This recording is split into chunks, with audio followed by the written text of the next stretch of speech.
অসহ্যৰ গৰ্বে অন্ধ ভৈলা হবে অবৃহস্পতি বক্ৰ ভৈলা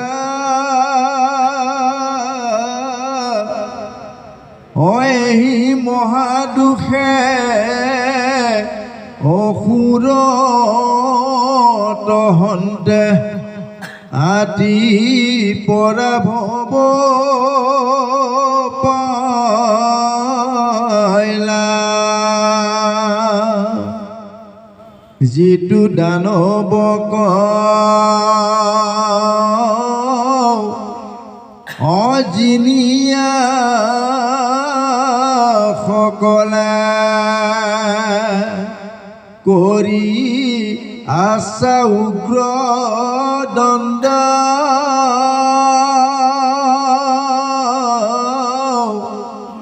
গুৰু অবিহনে সেহি দৈত্যগণে কৰিলে কলন্দ ভণ্ড দেখা কেনে ইন্দ্ৰ অৰাম শুক্ৰ কথা ৰাখে অদৈত্যৰ পাহে বল গুৰু অৱহেলে অৰাম বুঢ়াইল সমূলে নিশিক ভৈলা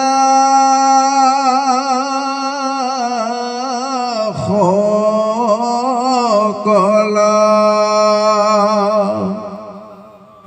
শুক্ৰৰ দাৰুণ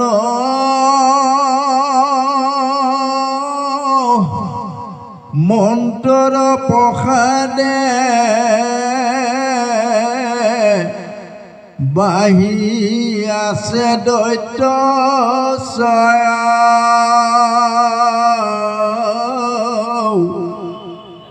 অৰা মূৰ ব্ৰহ্মলোক লৈবা পাৰয় স্বৰ্গ ভাৰ কোন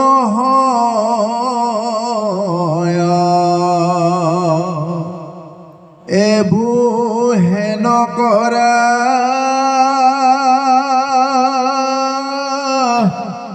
মোৰ বাক্য ধৰা কৃষ্ণত লৈ শৰণা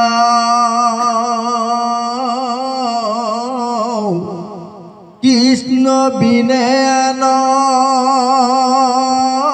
নাহি পৰিত্ৰাণ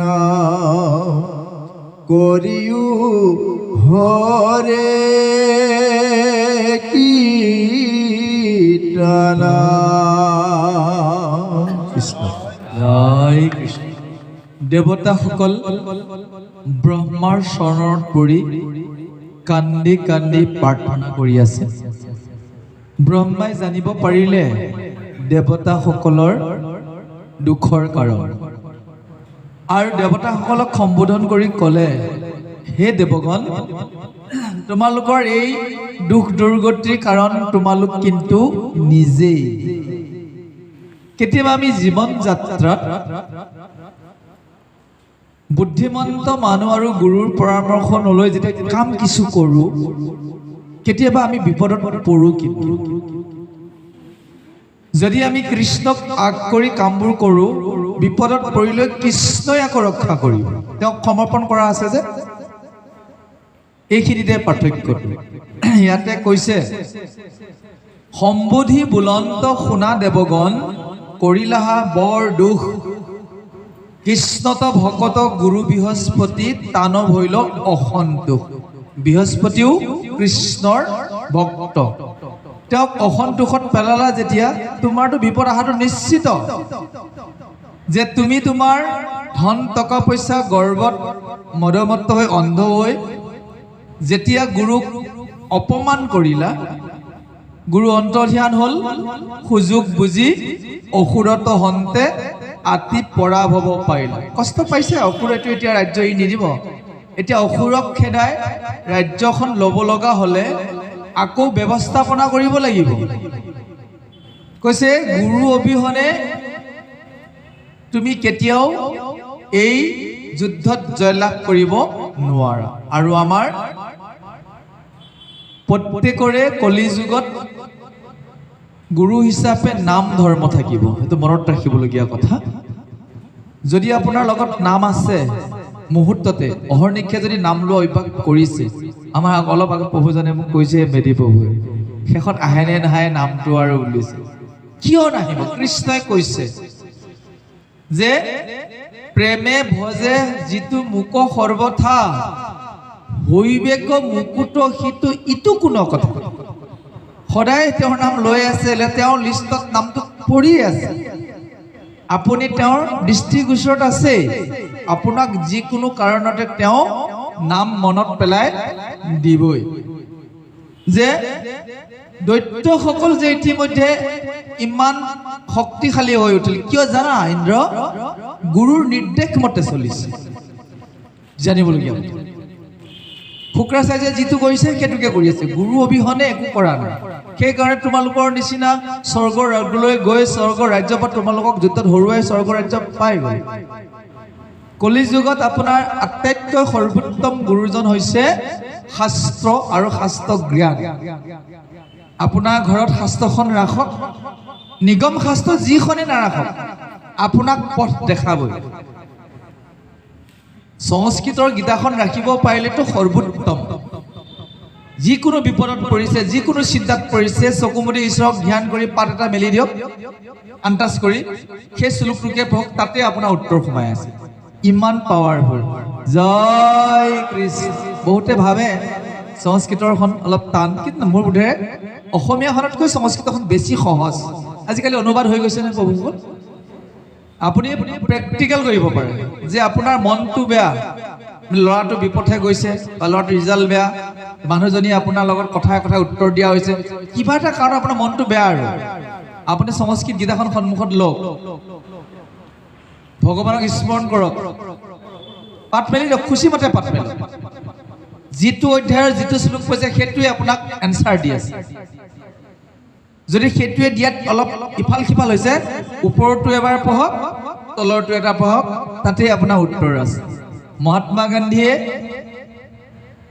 এই ভাৰতবৰ্ষৰ পৰা ইমান ডাঙৰ শক্তিটো ইংৰাজক আঁঠুৰ মূৰত চুৰিয়া পিন্ধি ঘূৰাই পঠাবলৈ সক্ষম হৈছিল কেৱল গীতাৰ শ্লোকৰ ওপৰত নিৰ্ভৰ কৰি আৰু গীতাৰ শ্লোক বিদেশত প্ৰত্যেক প্ৰাৰ্থনাতেই গোৱা হয় যিটো ভাৰতবৰ্ষই কৰা নাই ৰাছিয়াত বেছি অগ্ৰাধিকাৰ দিয়া হৈছে তেওঁলোকৰ ষ্টুডেণ্টে বেলেগ জানক নাজানক ৰাইমছ বেলেগ কথা শ্লোক জানিবই লাগিব আমাৰ আকৌ শ্লোকৰ কথা বাদ দিলোঁ আমি বেলেগৰ ল'লোঁ নহয় আমাৰ ইংৰাজীতে দুই এটা কথা ক'লেহে ভাল লাগে বোলে মোৰ নাতিটো মোৰ শিশুটি আগবাঢ়িছে এইটো ভুল হৈছে ইয়াতে কৈছে দেখা কেনে ইন্দ্ৰ শুক্ৰ কথা ৰাখি দৈত্যৰ বাহিল বল গুৰু অৱহেলি বুঢ়াইল সমলি নিশ্চিক ভৈলাসকল যে দৈত্যসকলে গুৰু বাক্য মানি শক্তিশালী হ'ল তুমি গুৰুক অৱহেলি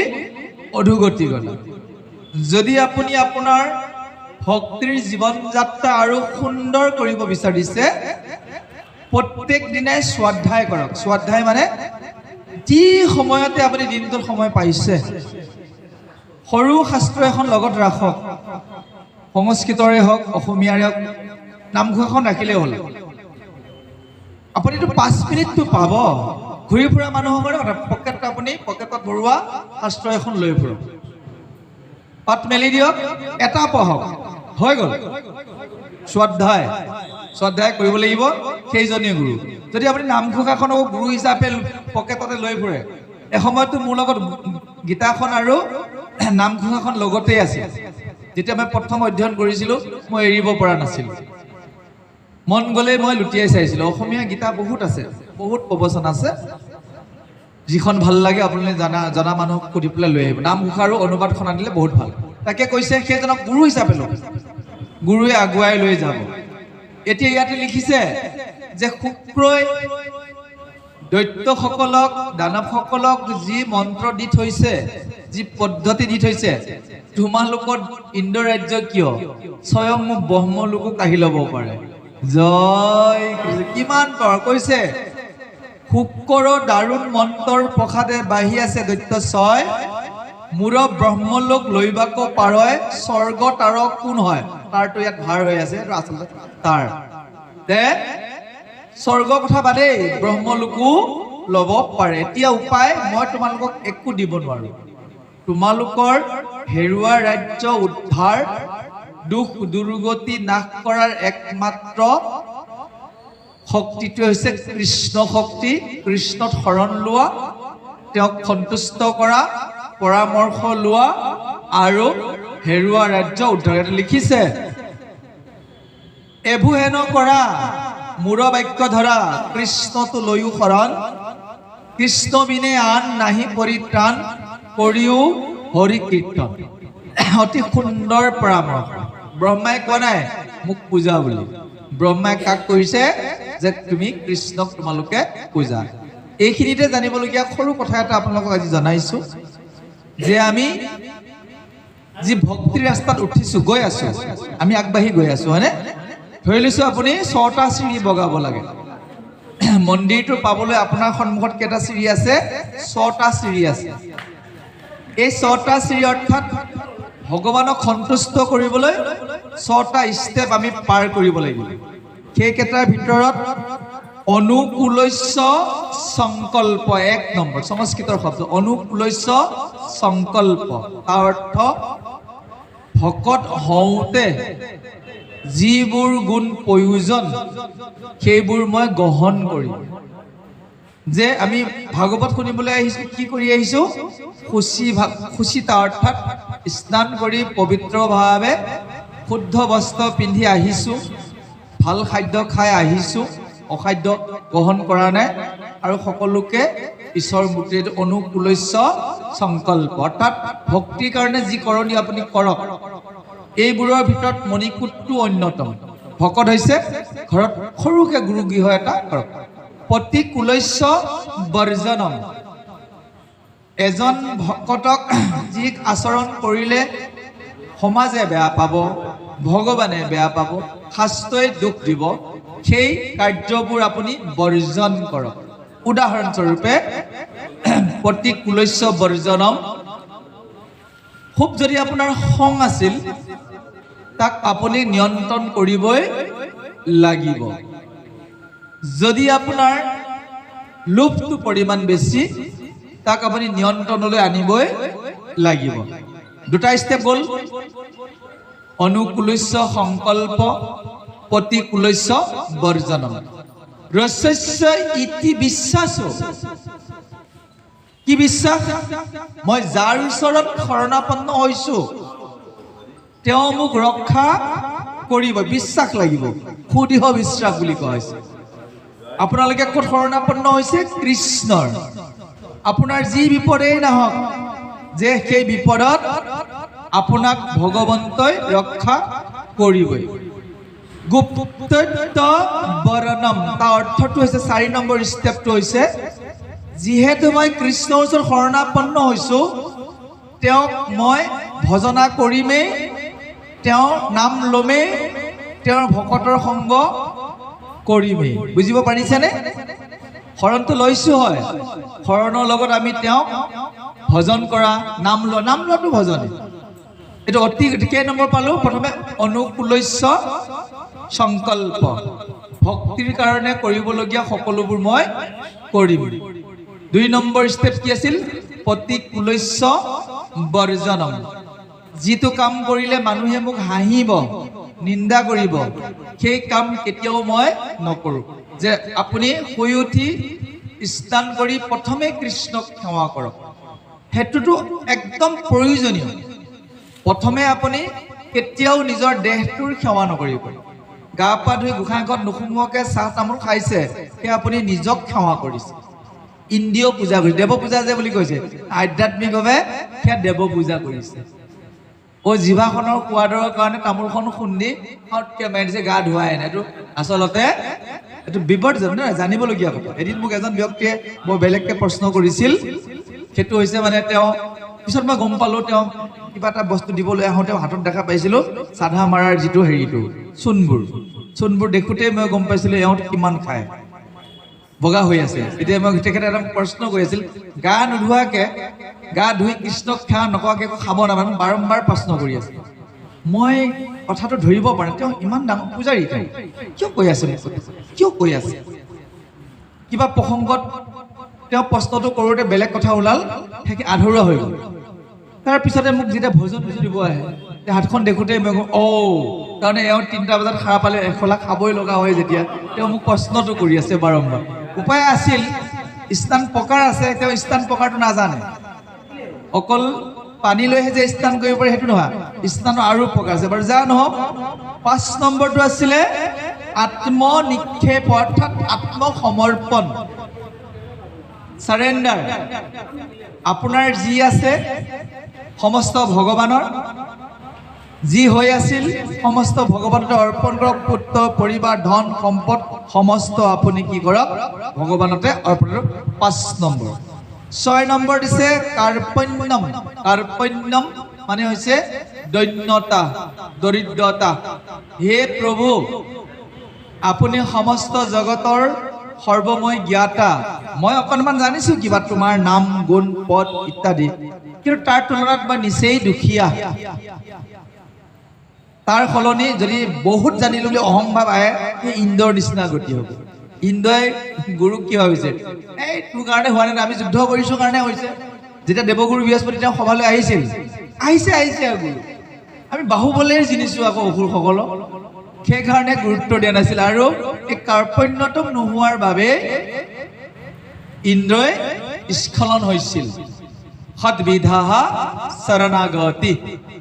এজন ভকতৰ এই 6টা সোপান খুব জৰুৰী। আপোনালোকে বেলেগ মনত ৰাখিব নোৱাৰিলেও প্ৰতিকুলস্য বৰ্জন মনত ৰাখে, যে যিটো কৰিলে সমাজে বেয়া বুলিব, নিজে অশান্তিত পৰিব, সেইটো কাম কেতিয়াও নকৰে। এতিয়া যদি কেতিয়াবা ক'ৰবাত স্নান নকৰাকৈ ক'ৰবাত পানী এটোপাও খাব লগা হয়, হোৱা নাই মোৰ আজিলৈকে, কিন্তু কেতিয়াবা বৰ দুখ লাগি যাব। কেতিয়াবা ক'ৰবাত ৰাতি ভাগৱতত থাকিলেও তাতো গা ধোৱা ব্যৱস্থা থাকিয়ে যায়। কৃষ্ণক অৰ্পণ নকৰাকৈ ভোজন, এইটো নিষিদ্ধ, এইটো একদম বেদৰ লিখিত কথা।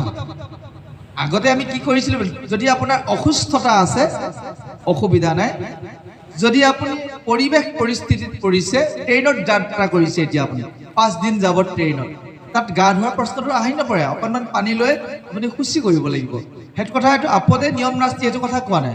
সাধাৰণভাৱে আমি কিন্তু এইকেইটা নিয়ম পালন নকৰিলে দেৱগুৰু বৃহস্পতিৰ অবিহনে দৈত্যসকলৰ যি ঘটনা ঘটিছিল 6ষ্ঠ স্কন্ধত, আমাৰো পৰাৰ চান্স আছে। আৰু শেষত কৃষ্ণত শৰণাপন্ন হৈ কৃষ্ণৰ কীৰ্তন কৰিবলৈ ব্ৰহ্মাই পৰামৰ্শ দিছে। আৰু 2টামান ভাল বুদ্ধি দিব, আহক আমি শ্ৰৱণ কৰিছোঁ। জয়